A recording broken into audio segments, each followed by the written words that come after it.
Welcome to conversations. मैं आपका host, आपका दोस्त मुख्तदर खान, और आप जैसा देख रहे हैं मेरे साथ डॉक्टर संतोष मेहरोत्रा है, जो एक बहुत ही प्रोमिनेंट इकोनॉमिस्ट है, इंडिया के डेवलपमेंट इकोनॉमिस्ट।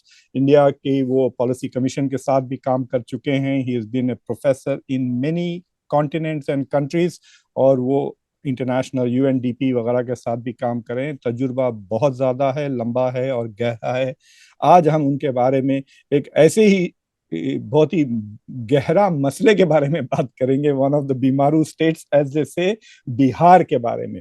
तो हमारा मकसद ये है कि हम डॉक्टर संतोष मेहरोत्रा से पहले ये समझने की कोशिश करेंगे कि बिहार है कहाँ from an economic point of view. तो बेसिकली समझिए कि आपने डॉक्टर के पास गया और वो आपका ब्लड टेस्ट कर रहा है, टेम्परेचर ले रहा है। So we will do a diagnostics, economic diagnostics on Bihar, के समझें कि है कहाँ बिहार।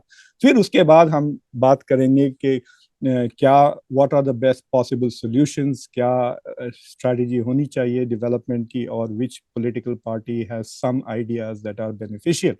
तो मैं शुरू में थोड़ी चीज़ें बता देता हूँ। बिहार एक बहुत ही बड़ा स्टेट है। इसकी आबादी 13 करोड़ के करीब है, 130 मिलियन की है। हिंदुस्तान का सबसे गरीब, विदाउट एनी डाउट। उसकी पर कैपिटा इनकम कुछ $800 से ज़रा से ज़्यादा है। यानी if you compare to my home state of Telangana, जो 5,000 ज़्यादा है, तो it's 6 times bigger than Bihar. और बिहार के जो दूसरे चैलेंजेस है डेवलपमेंटल, एक सबसे बड़ा चैलेंज ये है कि Bihar has become the supplier of cheap labour to India. तो बिहार की आबादी है 13 करोड़, और तकरीबन 1 करोड़ से ज़्यादा बिहारी ऑल ओवर इंडिया काम कर रहे हैं as labourers. 10% of the state's population is not in the state, कि वो बाहर काम कर रहे हैं। And it is very troubling because ये लोग 12-15 हज़ार रुपये माहाना की से कम की इनकम के लिए वो काम कर रहे हैं। फिर उसमें से वो पैसे वापस भी जा रहे हैं। The states that they go to most apparently Delhi और महाराष्ट्र है, जहाँ बहुत ज़्यादा जाते हैं बिहारी काम करने के लिए। तो हम बात करेंगे बिहार की इकोनॉमी की। Santosh ji, welcome to conversations. Thank you very much for joining us. बहुत बहुत शुक्रिया खान साहब। आपसे गुफ्तगू करने में हमेशा ही मजा आता है। तो सर ये बताइए, बिहार का क्या हाल है sir? Why is Bihar so backwards, और क्या इज द सोल्यूशन? मैं बाद में आपको थोड़ा कंपेयर करके भी बताऊंगा दूसरी जगहों से, and it is very shocking. मतलब बिहार के जो स्टेटिस्टिक्स और डेटा देखते हैं कि मतलब रोना आ जाए। जी जी, बिल्कुल। तो हम उस इस बात से तो सब लोग वाकिफ हैं कि मतलब बिहार एक गरीब प्रदेश है और भारत देश का सबसे गरीब प्रदेश है।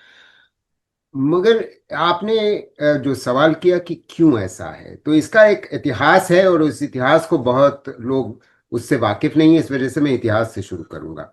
जी। और जब तक आप उस इतिहास को नहीं समझेंगे तब तक आप ये नहीं समझेंगे कि भारत के स्वाधीन होने के 10-12 साल बाद भी बिहार की प्रतिव्यक्ति आय 1960 की मैं कह रहा हूँ। 1960 में वो भारत की प्रतिव्यक्ति आय से 70% थी। तो तभी का कम थी। तो उसके यानी कि ऐतिहासिक कारण है। तो ऐतिहासिक कारण क्या है, उन पे थोड़ी सी चर्चा कर लेते हैं। ऐतिहासिक कारण ये है डॉक्टर साहब की, जो लॉर्ड कॉर्नवालिस थे कलकत्ता प्रेसिडेंसी में, मतलब शुरू शुरू के जो गवर्नर जनरल्स, जब ईस्ट इंडिया कंपनी भारत पे हुकूमत कम से कम उस उस इलाके में हुकूमत करनी उसने शुरू करी, तो एक परमानेंट सेटलमेंट नाम का उन्होंने एक अग्रीमेंट किया, जो जिसमें एक जमींदारी सिस्टम को पुख्ता किया गया। जो काफी कमजोर किस्म का जमींदारी सिस्टम था, वो जमींदारी सिस्टम उस प्रकार से एक्सप्लॉयटेटिव नहीं था जो परमानेंट सेटलमेंट ने बना दिया। तो क्या सेटलमेंट था उसका, उसकी थोड़ी सी रूपरेखा हम समझा देते हैं आपके श्रोताओं के लिए कि अंग्रेज क्यों आया था हमारे देश में। आया था तो वो तो आयात निर्यात करने के लिए आया था, वो ट्रेड करने के लिए आया था। मतलब England has always been known as a nation of shopkeepers. Yeah. तो वो ये यही करने आए थे, एक मर्केंटाइल उनका ऑब्जेक्टिव था। तो इस बीच में उन्होंने कोशिश करा करके, क्योंकि महाकाय देश था, बहुत बड़ा देश था, बड़ी विविधताएं थीं और बड़े कॉन्ट्रडिक्शंस थे, हिंदू और मुसलमान दोनों एक ही इलाके में रहते थे वगैरह वगैरह। और आपको याद होगा, आपके श्रोताओं को याद होगा जो इतिहास से थोड़ा सा भी वाकिफ हैं, कि मुगल साम्राज्य का अंत हो रहा था। तो वो मुगल काल का जो साम्राज्य का अंत हो रहा था, उसी का फायदा उठाते हुए कई अम, उनके मनसबदार और राजा महाराजा अलग अलग इलाकों में दमदार होते चले जा रहे थे, और वो एक दूसरे से उस प्रक्रिया में लड़ते भी थे। उन लड़ाइयों का फायदा उठाते हुए इस अंग्रेजों की छोटी टुकड़ी ने कुछ राजाओं को हराया, और इस पूरे इलाके में बिहार, बंगाल और थोड़ा अवध का इलाका, जो यूपी माना जाता है आज की तारीख में, बाद में यूनाइटेड प्रोविंसेस बना, सॉरी, मतलब बाद में से मेरा मतलब ईस्ट इंडिया कंपनी जब चली गई Yeah. तो एनीवे UP. वो उस पूरे इलाके में उत्तर में एक जमींदारी सिस्टम एस्टैब्लिश होता है। उस जमींदारी सिस्टम में जो इतनी एक्सप्लॉइटेटिव रिलेशनशिप थी, कि किया है अंग्रेजों ने ये, लॉर्ड कॉर्नवालिस ने, कि एक जमींदार को फार्म आउट कर दिया जमीन, और वो उस जमींदार की जिम्मेदारी बना दी कि वो रेंट कलेक्ट कर करके रैयत से, यानी कि पेजेंट से टैक्स कलेक्ट कर करके और अंग्रेज को देगा, ईस्ट इंडिया कंपनी को देगा। और ये एक लूट का तरीका था। उसमें ये दक्षिण भारत में जब साम्राज्य बढ़ा, ये वहां पर तरीका अलग था, उसके चर्चा मैं ज्यादा नहीं करूंगा। वहां Yeah. पर रैयतवाड़ी सिस्टम था, वहां जमींदारी सिस्टम नहीं था। यानी कि बॉम्बे प्रेसिडेंसी और मद्रास प्रेसिडेंसी में के जो इलाके थे, वो जो essentially southern and western India को कवर करते थे, वो अलग किस्म के थे। मोटी बात यह है कि ये जो जमींदारी सिस्टम एक्सप्लॉइटेटिव इतना जबरदस्त खड़ा कर डाला अंग्रेजों ने, तो हुआ ये कि उसमें रैयत बहुत मारी गई, बहुत एक्सप्लॉइटेशन हुआ। सिर्फ इतना ही नहीं, उन बिहार में खास, बिहार का एक खास एक रोल बना। जब क्राउन ने, मतलब Indian first war of independence 1857 की लड़ाई जब होती है, हिंदू और मुसलमान जिसमें साथ मिलकर के अंग्रेजों के खिलाफत करते हैं, उसके बाद ईस्ट इंडिया कंपनी का खात्मा हो जाता है, या उसका काम चलता रहता है, मगर ब्रिटिश क्राउन टेक ओवर कर लेता। तो उसके बाद किया इन लोगों ने, अंग्रेजों ने, कि लुटेरे तो थे ही, लूटने ही के लिए आए थे, यहाँ बसने के लिए तो आए नहीं थे। बिल्कुल। इस ये कहना बहुत जरूरी है कि अब मुसलमानों ने 750 साल राज किया हमारे देश में, मगर वो तो यहाँ बसने के लिए आए थे, यहीं के राजा थे और यहीं रहे, और कहीं लूट लूट पाट के कहीं चले नहीं गए और ले नहीं गए। और मगर अंग्रेजों की वाला जो दौर है वो बिल्कुल अलग था। माफ करिएगा, मैं थोड़ा सा लंबा ये खिंच गया, मगर ये खाका समझाना आवश्यक था, क्योंकि यही एक बहुत बड़ा मूलभूत कारण है जिसकी वजह से बिहार बहुत गरीब हुआ। आप ये पूछ सकते हैं कि भाई बंगाल भी उस परमानेंट सेटलमेंट का भाग था, तो वहां क्यों नहीं हुआ? वो उसका कारण ये है कि वहां इंडस्ट्री भी स्थापित हुई, क्योंकि वहां इंडस्ट्री स्थापित हो गई, उससे फायदा बंगाल को रहा। खैर, तो ये मतलब मैं विलियम डालरिम्पल की एनर्की पढ़ रहा था, जिसमें ही जी उनसे बात भी की उस किताब के ताल्लुक से, इस शो पर जी ही मेड दिस पॉइंट कि वो एक्चुअली इंडिया का सबसे अमीर हिस्सा था, बिहार, जी बंगाल। और इसलिए रॉबर्ट क्लाइव के बाद इन्होंने जिस तरह से लूटा है, जी लूटा came in terms of taxation. Basically इन्होंने एज ए प्राइवेट कंपनी इन्होंने टैक्स कलेक्ट किए हैं, और इतना एग्जॉर्बिटेंट टैक्स जो आप बता रहे हैं ना, फार्मर्स को एक्सप्लॉइट किया है। तो सर अब आगे आते हैं। अब जी तकरीबन बिल्कुल 80 साल से आज़ादी है, तो उसके बाद इतनी प्रोग्रेस दूसरे स्टेट्स ने की है, जैसा कि गुजरात बिल्कुल। है, या आप साउथ को जी देखिए। बिल्कुल। Why has Bihar not shown that much progress? In fact मैं देख रहा था पिछले साल तो Bihar was the second fastest growing economy in India. उस पे भी आएंगे डॉक्टर जी साहब, उस विषय पे भी आएंगे हम। मतलब जी let me now just very very briefly give you a quick update कि जी 1950 के बाद क्या हुआ। ये ध्यान रहे कि 1950 से 1980 तक वो तीन तीन दो दशक थे, 30 साल जो थे, पूरे देश में हमारे देश की विकास दर काफी कम थी, 3.5% केवल थी। और देश की जनसंख्या की वृद्धि दर, मतलब द पॉपुलेशन ग्रोथ रेट, वो थी 2.5%। तो अब आप मान के चलिए, सोच के चलिए ये बात कि अगर आय 3.5% से सालाना की रफ्तार से 30 साल बढ़ती है, मगर उसी दौर में 2.5 2.5% से जनसंख्या की वृद्धि हो रही है, तो प्रति व्यक्ति आय में, यानी कि पर कैपिटा इनकम में बढ़ोतरी तो केवल 1%, 1.25% की होती है, विच इज एन इम्प्रूवमेंट। बिल्कुल जी बेहतर है 20वीं शताब्दी के पहले 50 साल से। मतलब उस औपनिवेशिक काल से तो बेहतर है ही है, उसमें कोई दो राय नहीं है, दो राय नहीं। मगर क्योंकि इतना एक्सप्लॉइटेशन बिहार और सिर्फ बंगाल का हुआ था, और अगर देश भर में ये समस्या थी कि एक विकास दर भी कम, और उसके ऊपर से जनसंख्या भी। तो इसका असर, ये इन इन सब चीजों का असर ये हुआ डॉक्टर साहब कि 1960 में हमको आंकड़े ये बताते हैं कि प्रति व्यक्ति आय जो बिहार की थी, वो भारत की प्रति व्यक्ति आय की 70% थी।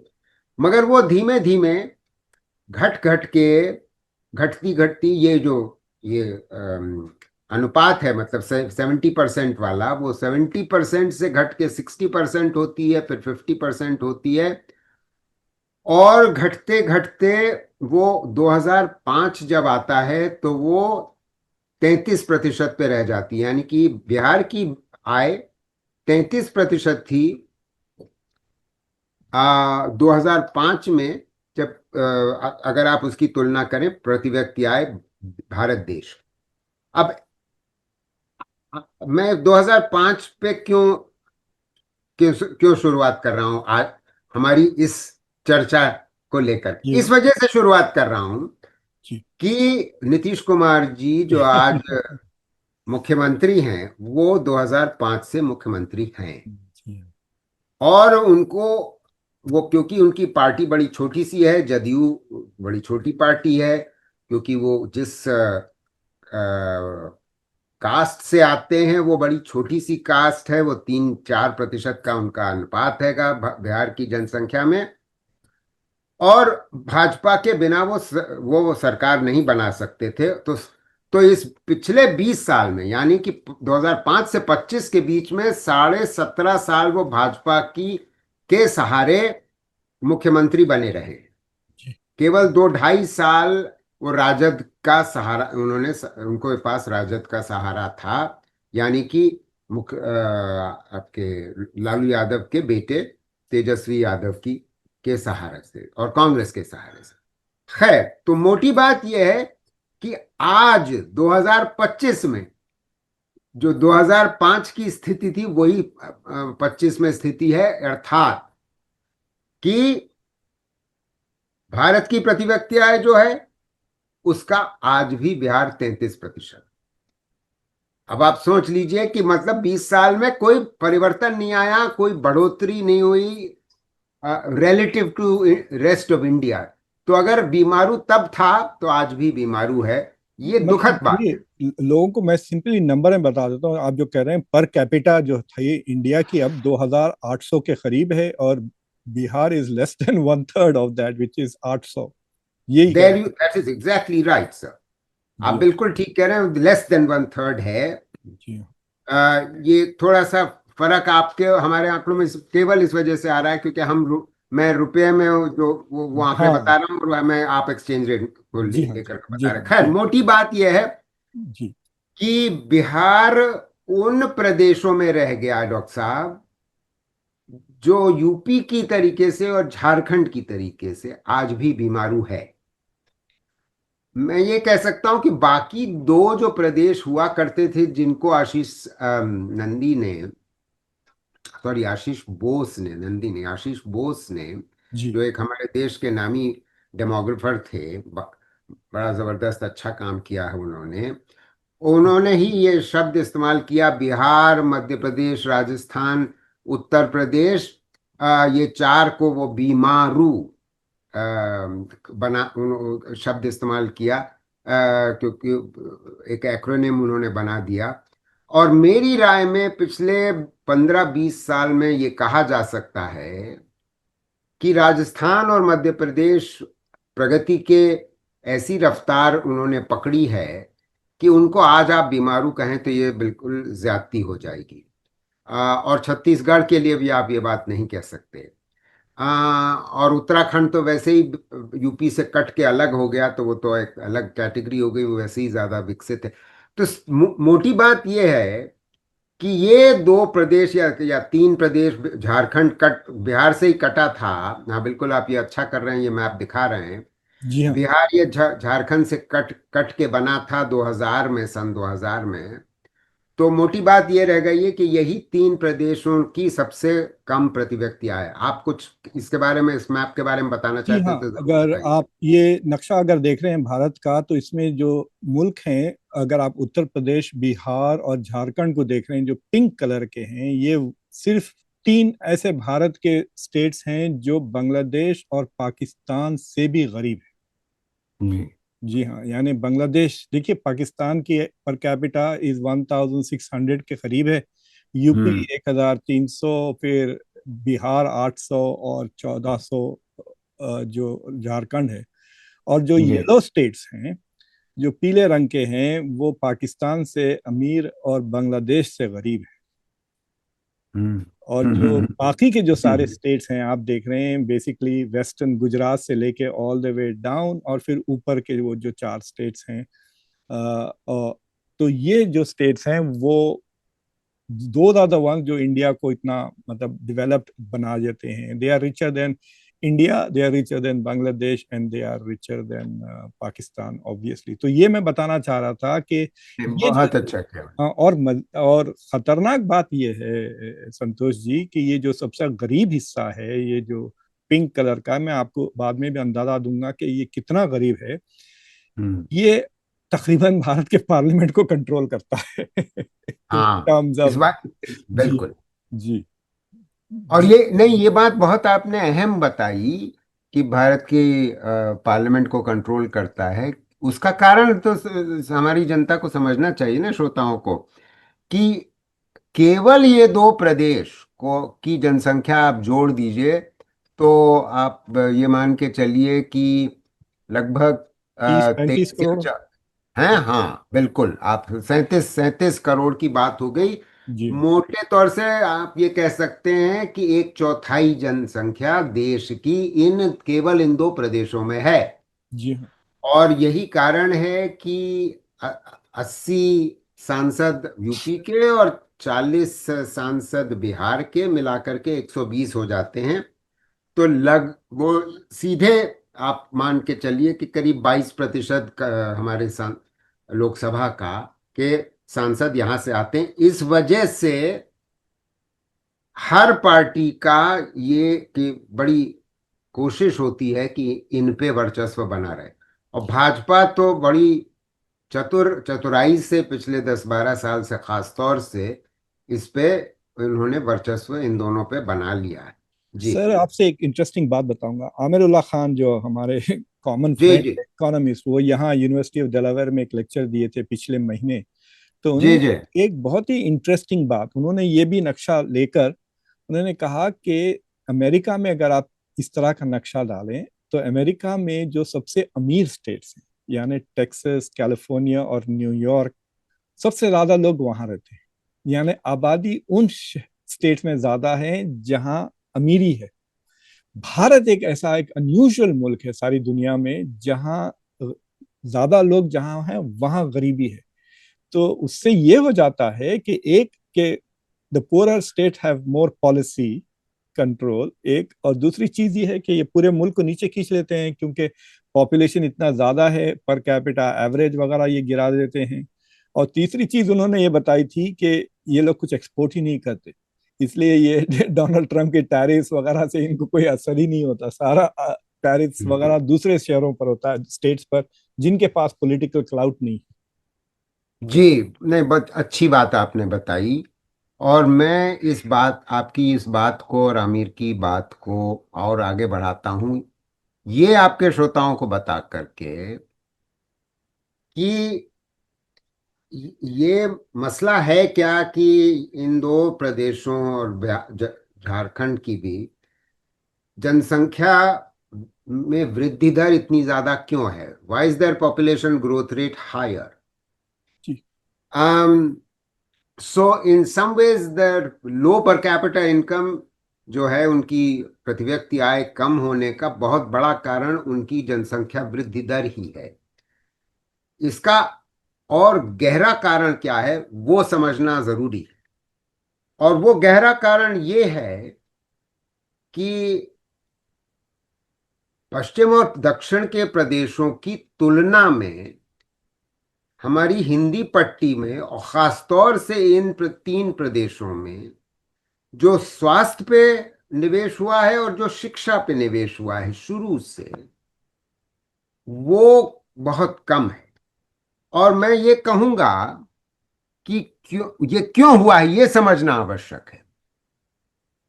ये हुआ इस वजह से है कि इन प्रदेशों में खासतौर से ये जो हमारा ब्राह्मणवादी, मनुवादी और जो कास्ट सिस्टम है, जी। उसका बड़ा बोलबाला है। और उसके विरोध में जो और जगह गोलबंदी हुई, लामबंदी हुई, दक्षिण में हुई, पश्चिम में मतलब महाराष्ट्र में हुई, वो गोलबंदी और लामबंदी ऐतिहासिक रूप से बहुत कमजोर रही है। और केवल हाल के पिछले 30-40 सालों में हुई है जो कुछ हुई है, लोअर कास्ट का मोबिलाइजेशन। तो तो मोटी बात, आपको पहली चीज ये समझनी जरूरी है हमारे देशवासियों को कि इस हिंदी पट्टी में बाहुल्य है दलितों का, आदिवासियों का, और तीसरी जो कौम है, जो या तबका है जो ज्यादा गरीब है हमारे देश में, वो है मुसलमान। तो जी। मुसलमानों की संख्या और उनका उनके उनका उनका अनुपात, their share in the population in the northern Hindi belt states is relatively higher than in the south and the west. जी। तो अब आप ये देखिए कि जहां भी कोई गरीब होता है उसके ज्यादा बच्चे होते हैं। तो जी। वो जो उनकी जनसंख्या की बढ़त ज्यादा तेज होती है। ये भी अफ्रीका में पाया जाता है, ये किसी भी दुनिया के देश में पाया जाता है कि जहां भी गरीब है उसकी उसकी पॉपुलेशन ग्रोथ रेट ज्यादा होती है। उसका बहुत मोटा सा कारण ये है जो हमारे लोगों को समझना आवश्यक है कि unlike in the United States where there is a social security system, हमारे देश में कोई भी सामाजिक सुरक्षा की का प्रावधान नहीं है। जी। तो बच्चों को एक तरीके पेंशन। से सामाजिक सुरक्षा की के नजरिए से या they are the pension plan है वो बच्चे। पेंशन प्लान, क्या वो कौन देखभाल करेगा? जब बच्चे। बुजुर्ग हो जाएंगे माँ बाप तो वो ये बच्चे पैदा, तो जी। इस वजह से।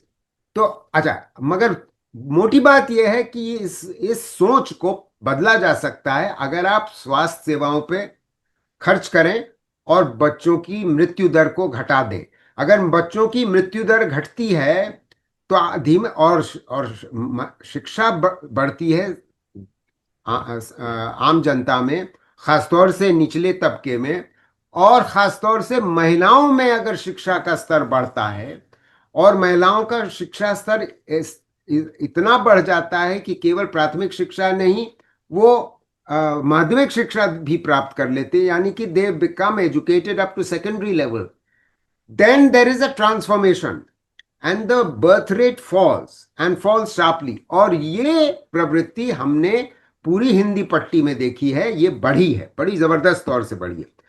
तो थोड़ा बहुत तो स्वास्थ्य सेवाओं में परिवर्तन आया जरूर है, और मगर सबसे उससे कहीं ज्यादा परिवर्तन आया है शिक्षा सेवाओं में। स्कूल बढ़ गए हैं, टीचर बढ़ गए हैं, बच्चे सारे स्कूल जाने लगे हैं, लड़कियां सारी स्कूल जाती हैं।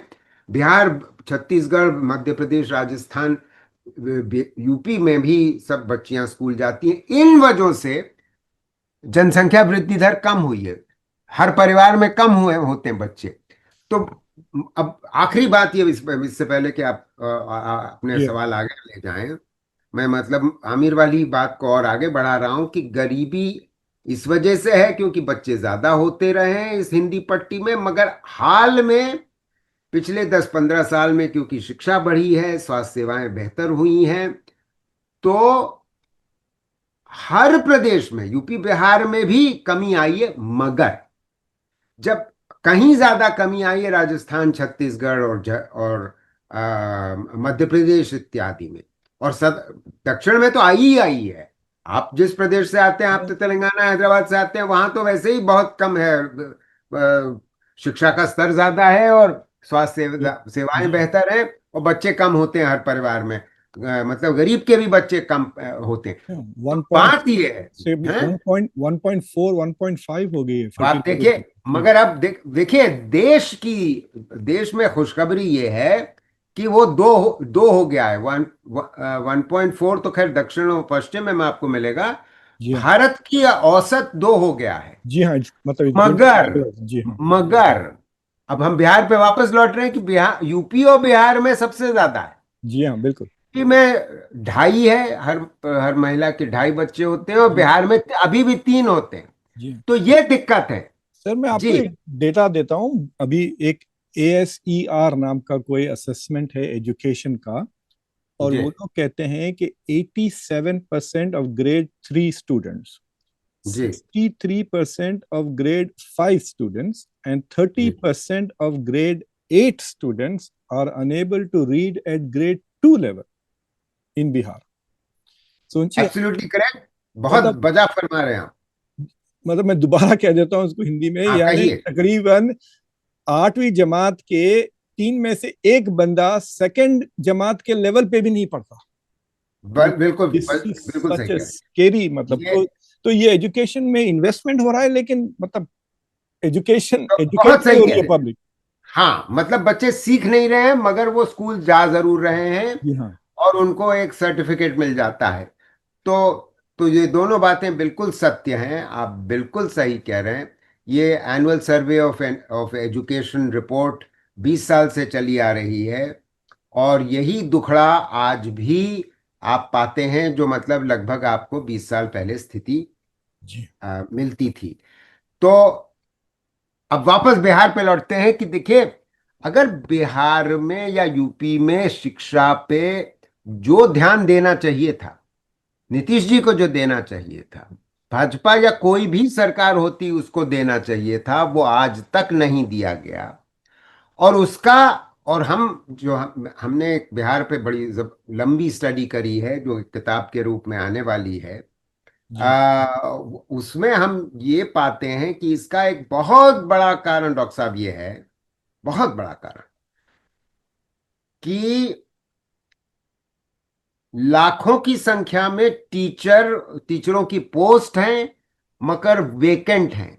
मतलब बहाली नहीं हो रही, नियुक्ति नहीं हो रही। 20 साल से हमारे ये जो सरकार है बनी हुई है, मगर स्कूलों में भर्ती हो रही है, बच्चे जा रहे हैं, तो सीखेंगे कहां से अगर टीचर ही नहीं है भाई।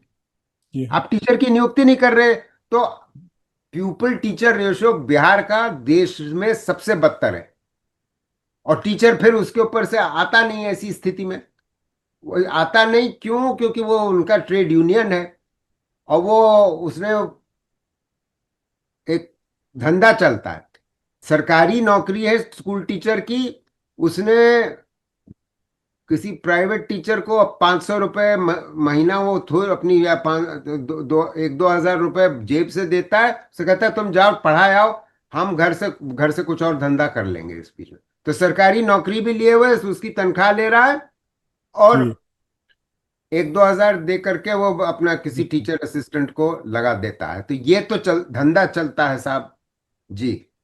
सर ये तो मैं देख रहा हूँ। मैं I am trying to understand कि ठीक है, we are aware of this. ये सो कॉल्ड डबल इंजन सरकार थी टू ग्रेट एक्सटेंट पिछले 10-11 साल से। डबल इंजन तो क्या, मुझे लग रहा है कि ये बगैर इंजन के उड़ रही है जिससे पिछले तो बिल्कुल ठीक कह रहे हैं आप। कोविड की दुर्दशा आप, जी हाँ। हम लोग याद करना भी शुरू करेंगे तो बहुत। हाँ तो मैं ये देख रहा था कि एक एक चैलेंज जो है बिहार के लिए इज के why is in the public demanding change.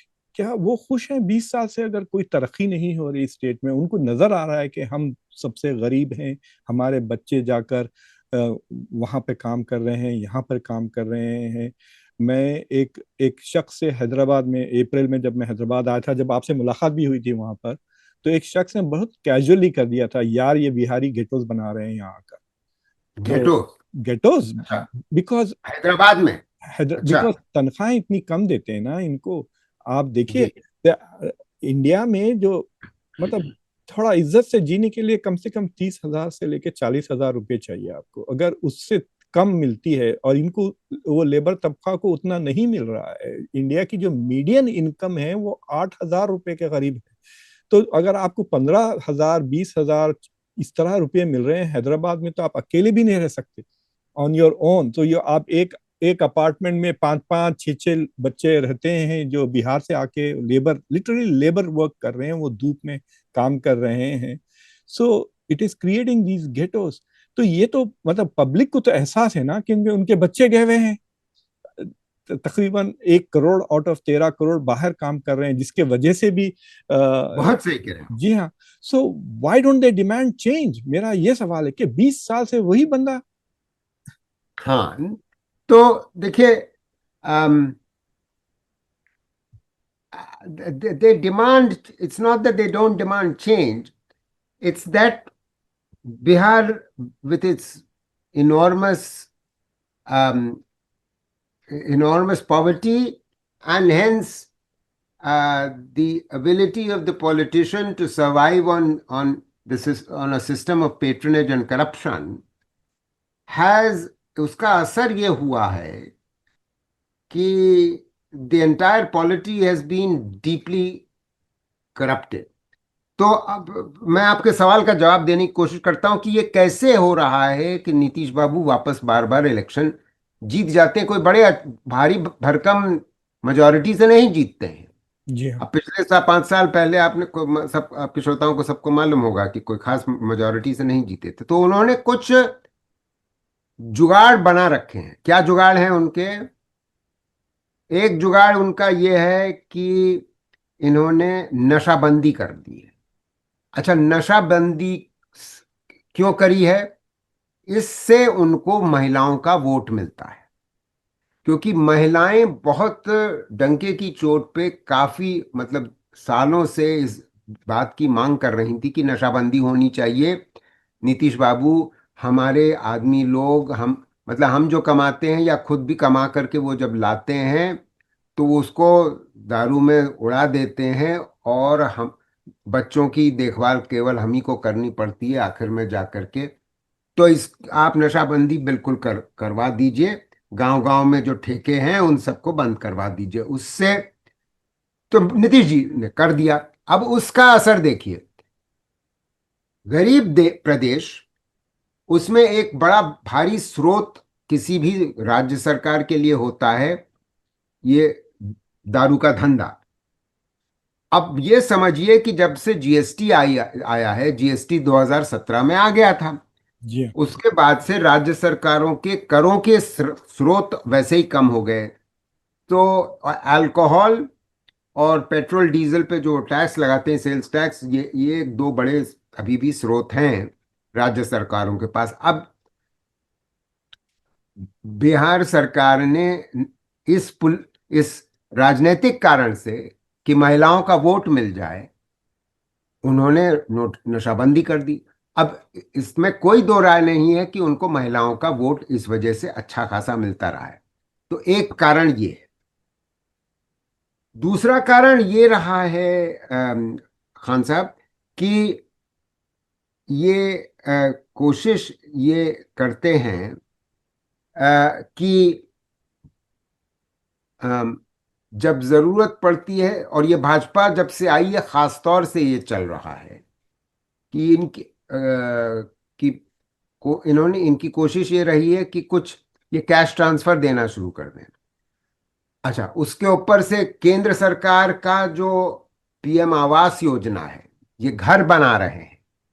गांव में जो गरीब तबका है, दलित है, आदिवासी है, उनके लिए घर के लिए पैसा दिया जाता है। तो उसका कुछ पैसा सरकार से, केंद्र सरकार से आता है, करीब 1.25 लाख, 1,30,000, और बाकी राज्य सरकार दे देती है। तो ये तीसरा कारण है। तो ये देखिए, इस तरीके से बहुत सी चीजें ये डबल इंजन की सरकार करती रही है, जिससे लोक लुभावन उनको महसूस लोगों को होने लगता है। और इन इस तरीके के जुगाड़ करके उनको लगता है कि रोजगार पैदा करना जरूरी नहीं है। ये बहुत बड़ी गलत सोच है। मगर रोजगार वो पैदा नहीं होता, तो जिस वजह से हुआ ये है कि गरीब तबका, खासतौर से गांव से, जो थोड़ा बहुत भी पढ़ लिख जाता है, वो पैसे जुगाड़ करके आ, महाराष्ट्र जाता है, कर्नाटक जाता है, केरल जाता है, और आंध्रा तेलंगाना इत्यादि चला जाता है, बंगाल तक जाता है, पंजाब भी जाता है, हरियाणा जाता है। पूरे देश में बिहारी वर्कर आपको मिलेगा। पलायन खूब हुआ है। और वो जो रिमिटेंस भेजता है, वो जो आमदनी होती है, वो फिर जब पैसा भेजता है तो उससे खर्च चलता है। तो ये स्थिति है। इस तरीके से एक तरफ तो मतलब सरकारी कुछ कुछ फायदा होता रहता है। अब इन्होंने, जब से भाजपा की सरकार है, इन्होंने अनाज मुफ्त कर दिया है। पिछले जी 5 साल से अनाज मुफ्त कर दिया है। तो अब आप सोचिए कि एक तरफ वहां से आमदनी हो रही है रेमिटेंस की, इधर और उसके अनाज मुफ्त कर दिया, आपको घर दिया जा रहा है, अब पानी भी दिया जा रहा है, टॉयलेट बन रहा है। ये सब जो चीजें हैं ना, इस सब का फर्क पड़ा है आम जनता पे, देखिए। तो मगर इसका इतना बड़ा भी असर नहीं है कि राजद, जो सबसे बड़ा विपक्ष है, राजद और राष्ट्रीय हाँ, जनता पार्टी, और कांग्रेस का जो महागठबंधन है, वो और सीपीएमएल का, सीपीएमएल बहुत एक्टिव है, communist party of India, Marxist Lenin. तो इन तीनों का जो गठबंधन है, वो काफी अच्छी टक्कर देता है। तो खैर, उस पर हम बाद में चर्चा कर सकते हैं। जी जी। जी। मैं आपको एक चीज बताना चाह रहा हूँ कि फॉर एग्जाम्पल अगर आप ये डेटा देखें तो मैंने देखा कि 13 करोड़ की कौन से मुल्क हैं आबादी के दुनिया में। तो हाँ हाँ। मुझे ये 3 इंटरेस्टिंग मुल्क मिले, इथियोपिया, मेक्सिको और जापान। तकरीबन 100, बहुत खूब। हाँ, 130 मिलियन के करीब हैं। इथियोपिया लो इनकम है, मेक्सिको मिडिल इनकम है, जापान हाई इनकम है। मैं this is like a dream for an economist comparison के हाँ। लिए। लेकिन जी अगर आप जी। देखें, आबादी तो सबकी 130 मिलियन के करीब है, लेकिन बिल्कुल अगर आप जीडीपी देखें तो इतना जमीन आसमान का फर्क है सर। मतलब बिल्कुल। 31 गुना ज्यादा है जापान की। Japan is 4 trillion, Bihar 130 billion. हाँ। और अगर आप जीडीपी पर कैपिटा देखें तो जापान 45 गुना ज्यादा है, third forty hmm. Five times. और हम्म। ह्यूमन डेवलपमेंट इंडेक्स में देख रहा था, भारत का नंबर कुछ 130 है ह्यूमन हम्म। डेवलपमेंट में, और हम्म। जापान इस 24, और मेक्सिको कुछ 70 है। Hmm. Bihar 176। It is hmm. So much behind India also on human development index. हाँ। और लोएस्ट है इंडिया में। ह्यूमन डेवलप बिल्कुल। मतलब बिहार से बदतर और कोई स्टेट नहीं है ऑन ह्यूमन डेवलपमेंट। लेकिन आप अनएम्प्लॉयमेंट देख के आप दंग हो जाएंगे कि सिर्फ 3.4%, ये कैसा, मतलब ऐसा लग रहा है कि ये जी। मैं बता, और एक चीज मैं क्या बताना आपको चाह रहा हूँ, लिटरेसी ये लेवल बोल दिए। भी देखिए आप, is so low. India is above 80% now, Bihar दस हम्म, परसेंट पीछे है ऑन लिटरेसी लेवल्स। तो अगर हम्म। आप ये सारा देखें तो बिहार इज लाइक इथियोपिया हाँ, कंपेयर। बिल्कुल बिल्कुल, कोई दो राय नहीं है, आपकी बिल्कुल सही समझ है यहाँ। मतलब कुछ मानों में शायद बिहार इथियोपिया के बराबर या कुछ नीचे भी हो सकता है। जी हाँ। देखिए, इस ये जो आपने ह्यूमन डेवलपमेंट इंडेक्स, आप एक समूची इंडेक्स है, मतलब एक समग्र किस्म का एक मानक है, जिसमें आपको स्वास्थ्य और शिक्षा और प्रति व्यक्ति आय, उस सब का समग्र रूप से एक जी हाँ। मिलावट का इस्तेमाल करके एक इंडेक्स बन जाता है। तो आपने अच्छी बात बताई, यही इसी का दूसरे ढंग से मैं चर्चा कर रहा था, स्वास्थ्य सेवाओं और शिक्षा की सेवाओं को जी हाँ। लेकर के। तो मोटी बात यही लोगों को समझने की है कि अब थोड़ा सा हम लोग इस बात की भी चर्चा कर लेते हैं डॉक्टर साहब की, जी। इस सब का इलाज क्या है। जी हाँ, बिल्कुल सही, वहीं आ रहा था मैं कि व्हाट इज द मैं बस सॉल्यूशन। बस जी हाँ। तो सोल्यूशन से हम शुरुआत करते हैं कि देखिए, अगर आप स्वास्थ्य और शिक्षा पे नए सिरे से तवज्जो देना शुरू करेंगे बिहार और यूपी में, और खास तौर से, तो इसका असर ये होगा कि तेजी से आप प्रति व्यक्ति आय बढ़ा सकते हैं। क्यों बढ़ा सकते हैं? क्योंकि अगर स्वास्थ्य सेवाएं इतनी अच्छी हो जाएं कि बच्चे मरेंगे नहीं, तो जी। हमारे देश के सारे गरीब परिवार भी ये बात समझ गए हैं कि उनको अपने बच्चों को पढ़ाना है। अच्छा, तो एक तो demand for education, with demand for education will come improvement of health education and also lower population growth rate। तो अगर जनसंख्या की विकास दर में मतलब जनसंख्या वृद्धि दर में कमी आएगी, तो जो भी आप कह रहे थे ना शुरू में कि फास्टेस्ट जी एक हाँ। फास्ट ग्रोइंग इकोनॉमी है बिहार, उस पे जी हम अभी चर्चा करेंगे, जल्दी ही आता हूं मैं उस विषय पे। जी तो वो प्रति व्यक्ति आय में परिवर्तित हो और तेजी से होनी दिखेगी। कुछ तो परिवर्तन हो रहा है, मगर और तेजी से होगा। मगर इस स्वास्थ्य और शिक्षा की सेवाओं को सुधारने के लिए करना क्या है? आपको सबसे बड़ा काम आज की तारीख में, नीतीश की सरकार हो कोई सरकार हो, वो करना यह है कि जो स्कूल में टीचर नहीं है, दशकों से नियुक्ति नहीं हुई है, वेकेंट पोस्ट पड़ी हुई है, जो प्यूपल टीचर रेशो ज्यादा, अगर आप सरकार में टीचरों की नियुक्ति कर दीजिएगा जल्दी जल्दी, तो एक तरफ तो जो बेरोजगारी है वो कम होगी। तो यही निर्णय और निश्चय तेजस्वी यादव ने घोषणा कर दी है इस बारे में कि मैं 10 लाख कितना कितने रोजगार सरकारी रोजगार पैदा करने की बात कर रहे थे। जी तो मैं संख्या भूल रहा हूं, मगर अगर वो 10 लाख रोजगार पैदा कर देते हैं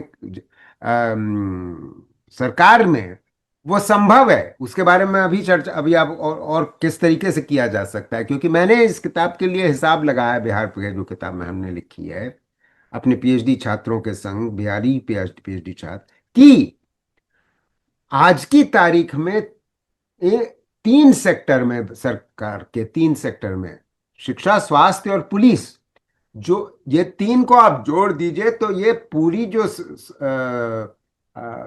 हमारा प्रदेश का, बिहार का सरकारी मुलाजिम है, उसका 85% ये इन 3 सेक्टर में है, केवल इन 3 सेक्टर में। तो आप जहां जहां नियुक्ति, इन तीन में बहाली कर दीजिएगा, नियुक्तियां कर दीजिएगा, खाली पदों को भर दीजिएगा, तो देखिए स्वास्थ्य सेवाएं सुधर जाएंगी, शिक्षा सेवाएं सुधर जाएंगी, और तीसरे आपके गवर्नेंस में भी सुधार हो सकता है, और पुलिस पे आप थोड़ी सी अंकुश लगाएं, और पुलिस की संख्या बढ़ाना बहुत जरूरी है, क्योंकि बिहार में पुलिस पॉपुलेशन रेशो देश में सबसे बदतर है। और ये हमको हमारे देशवासियों को समझना जरूरी है, क्योंकि भारत में वैसे भी पुलिस की संख्या बहुत कम है हमारी जनसंख्या की तुलना में, मतलब और देशों की पर संतोष जी, ये देशों जो की। दो सेक्टर्स हैं, एजुकेशन और health, they required skilled labour, मतलब पढ़े लिखे लोग चाहिए ऐसे। राइट, वो कहाँ से which आएंगे? means, so what does that mean, sir? When I am implying, when I am talking about investment in education, मैं सिर्फ स्कूली शिक्षा की बात नहीं कर रहा, मैं हायर एजुकेशन की भी बात कर रहा हूं। तो हायर एजुकेशन का हाल सुन लीजिए। अगर स्कूल टीचरों की कमी करीब 2 लाख है, 2 लाख भर्ती होने जरूरी हैं, तो 21,000 तो हायर एजुकेशन में वेकेंट पोस्ट हैं। जी हाँ। और हायर एजुकेशन के कॉलेजेस को खुलने की जरूरत है, यूनिवर्सिटीज को खुलने की जरूरत है, क्योंकि डिमांड बढ़ रही है। मगर उससे अधिक मैं ये बात कहूंगा, इस बात को और जोर दे करके कहूंगा कि देखिए, कौशल विकास यानी कि स्किल डेवलपमेंट, यानी वोकेशनल एजुकेशन एंड ट्रेनिंग पे बहुत तवज्जो देने की जरूरत है। बिहार में बिल्कुल तवज्जो नहीं दी गई है। और वो अगर दी जाए तो कम से कम जो पलायन हो रहा है, लोग बाहर चले जा रहे हैं और प्रदेशों में जाकर के, तो थोड़ा सा स्किल होकर के जाएंगे कम से कम, वही जी उनकी आमदनी बढ़ाएगा। हाँ। क्योंकि जी इनको स्किल्स नहीं प्रदान की जा रही। और मैं तो इतना तक कहूंगा कि आप चाहे हायर एजुकेशन पे देखिए, खर्चा तो बढ़ाना पड़ेगा, क्योंकि बहुत बिल्कुल तवज्जो नहीं दी गई है। मगर आप, अगर आपके पास सरकार के पास तंगी है, तो आप थोड़ा खर्च ज्यादा करिए वोकेशनल एजुकेशन ट्रेनिंग पे, चाहे हायर एजुकेशन पे थोड़ा कम करें। स्टेम मतलब साइंस टेक्नोलॉजी इंजीनियरिंग मैथ पे और तवज्जो दी जाए। और ये लड़कियों के लिए तवज्जो दी जाए, क्योंकि लड़कियां हमारे इस प्रदेश की बच्चियां सब पढ़ लिख गई हैं। एक बहुत अच्छा काम नीतीश जी ने 10-15 साल पहले ये किया था कि जो बच्चियां, जिस परिवार में बच्चियां 8वीं खत्म करके 9वीं में जाएंगी, यानी कि सेकेंडरी एजुकेशन में ट्रांजिशन करेंगी, उनको साइकिल खरीदने के लिए पैसे दिए जाएंगे, 2,000 रुपए। तो ये इसका बड़ा जबरदस्त असर आया। बिहार में शुरुआत हुई और पूरे देश में इसका असर फैला। इसी कारणवश माध्यमिक शिक्षा में हमारे देश की बच्चियों का जो एनरोलमेंट है, वो बड़ी जबरदस्त रफ्तार से बढ़ा, और बिहार में भी बढ़ा। मगर जी। दिक्कत यह है कि क्योंकि रोजगार गैर कृषि क्षेत्र में बढ़ नहीं रहा, आदमियों के लिए भी नहीं बढ़ रहा, तो बच्चियों के लिए भी नहीं बढ़ रहा, तो उसका असर यह है कि बच्चियों का female labour force participation Bihar में, हमारे देश में सबसे कम है। आखिरी बात कह के मैं अपनी बात खत्म करता हूं, जिसमें आप अपना अगला अगला सवाल करें कि in female labour force participation Bharat का दुनिया में सबसे कम है। समझ रहे हैं आप? दुनिया जी में यमन और सऊदी अरेबिया वगैरह के बराबर का है। और बिहार का, हमारे देश बिहार, भारत में सबसे कम है। तो आप सोच सकते हैं। Well, we are going through a very strange phase. मतलब भारत की तारीख में इतना labour, women's labour force participation rate इतना कम कभी नहीं था। Even at the time of आजादी से भी गिर कम गया हो। है, विच इज, हालांकि so this is a very peculiar situation कि औरतें इतनी पढ़ी लिखी कभी नहीं थी पिछले शायद कई सौ सालों में, और लेकिन इतना विदाउट जॉब्स भी नहीं रही, which is a very strange situation for India. लेकिन that's I uh, can explain that sir. वो actually, 2 years ago, the Nobel Prize in Economics went to a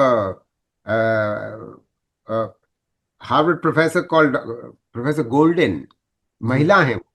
And जी she, see, one of the things that she has argued for a long time, and of course it is now standard, it's standard knowledge now, कि early stages of development, the female labor force participation is quite high. Because उसका labour कारण नहीं, ये होता है कि वो महिलाएं सारी एग्रीकल्चर में काम कर रही होती, मजदूर भी। धीमे धीमे वो कम होता है। जी और वो भारत में भी कम हुआ, और वो बिहार में भी कम हो रहा था। एक चीज मैं बताऊं, और दूसरा, और एक तो एग्रीकल्चर से में काम कम हो जाता है, और दूसरे महिलाएं जैसे जैसे स्कूल जाने लगती हैं, पढ़ने लगती हैं बच्चियां, तो वो बच्चियां जो पहले काम करती थी और फीमेल लेबर फोर्स पार्टिसिपेशन ज्यादा होता था, वो बच्चियां स्कूल जाने लगती हैं, तो वो गिरता, और इस वजह से भी। और तो एक तरफ तो विकास हो रहा है, बच्चियां स्कूल जा रही हैं, तो और आप देख रहे हैं कि फीमेल लेबर फोर्स पार्टिसिपेशन घट रहा है। आप यही बात, इसी बात की चर्चा अभी कर रहे जी थे। हाँ, जी हाँ।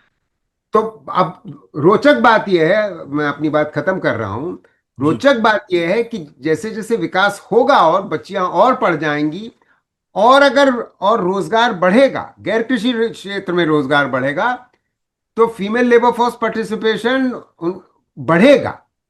यह विकास के संग होता है। तो मतलब जो चाइना में या ब्राजील में आपको, ये अपर मिडिल इनकम कंट्रीज में लेबर फोर्स पार्टिसिपेशन ज्यादा है, अमेरिका में labour force, female labour force participation ज्यादा है, कि जी। महिलाएं पढ़ लिख गई हैं। तो ये गिरने की प्रक्रिया होती है, और फिर धीमे धीमे करके पढ़ाई और शिक्षा की वजह से वो बढ़त भी होती है। जी सर, मतलब ये तकरीबन टाइम हो गया है हमारे इंटरव्यू का, जी जी बट जी there is will come back again election से पहले। दोबारा हम बात करेंगे, फोकस्ड ओनली ऑन कि क्या किया जाए। वी हैव नाउ जी, अंडरस्टूड कि क्या हुआ है और क्यों नहीं। एक मैं बिल्कुल। आपसे बात पूछना चाह रहा था कि प्राइवेट सेक्टर की तरफ से कुछ इनिशिएटिव्स की बात नहीं हो रही है। ये सरकार क्या कर सकती है, सरकार क्या कर सकती है, यही चल रहा है। That is one problem I think itself, के एक्सपेक्टिंग आई एग्री। सरकार to do is private sector की तरफ से कुछ भी इनिशिएटिव्स नहीं आ रहे।